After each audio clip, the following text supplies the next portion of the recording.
Alright, these are the extra problems. Again, these aren't necessarily required, but it's good to know how to do them. Okay. Well, keep hitting that button.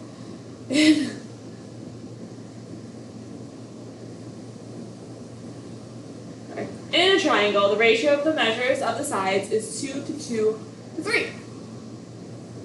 And the perimeter is 3 to 92 inches. Find the length of the longest side. So I have 2 to 2 to 3, right? Now, if I was thinking of this as my triangle, technically the ratios are 2 to 2 to 3, but this does not add up to 392, right? So that means this is 2 times something, 2 times something, and 3 times something, right? So that's what I'm going to add up.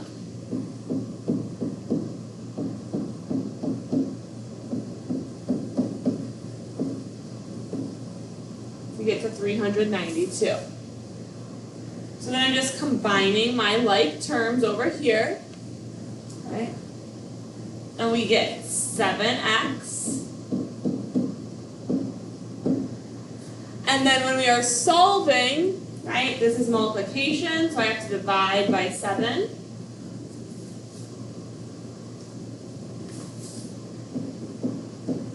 And 392 divided by 7 is 56. However, now the question actually says find the length of the longest side of that triangle. So the longest side is going to be the side with the 3, right? 3 is bigger than 2. So if I have 3x, I'm going to write 3 times 56, which equals 168. I believe this is in inches, maybe. Okay, so that's kind of another example of how we use these ratios and extended ratios. All right, looking at our next problem that we left for our extra video is D. X plus 3 over 8 equals 4 over x minus 1. Again, we're going to put parentheses.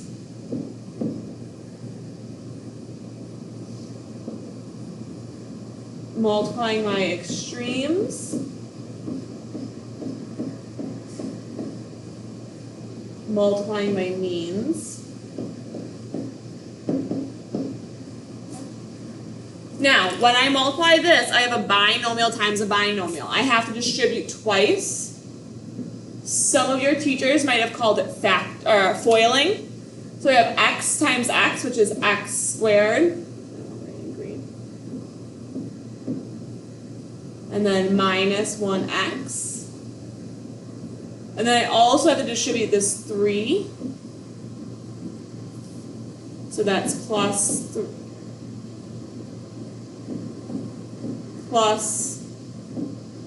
3x. 3 times negative 1 is minus 3. And then that equals 8 times 4 is 24. Nope, it's 32.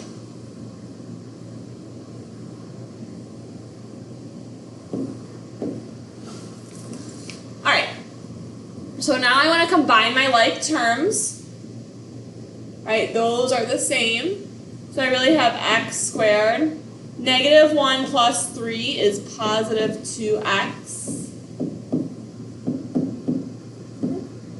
Now, this is a quadratic because it has this squared. Okay, so I can't just put x by itself. When we have a quadratic, we have to set it equal to 0. So what I'm going to do is subtract 32 from both sides. We now have x squared plus 2x minus 35 equals 0.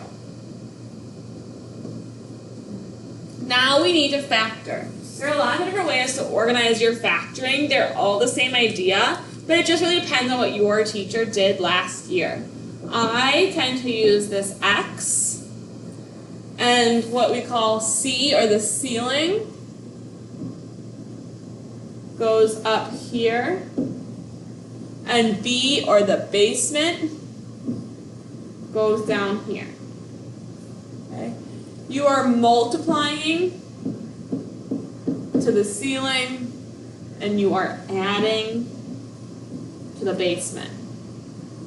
So I'm looking for two numbers that multiply to negative 35 and add to 2. The two numbers I think of are positive 7 and negative 5. 7 times negative 5 is negative 35. 7 plus negative 5 is positive 2. Okay? So this breaks down, so now we're basically doing the opposite of what we did here. This breaks down into x plus 7, x minus 5 equals 0.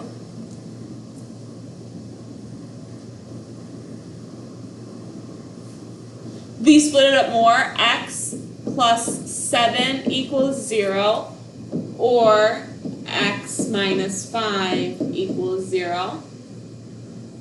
Now I'm just solving this. Subtract 7, x equals negative 7. Here, I'm going to add 5, so x equals 5. And that's it.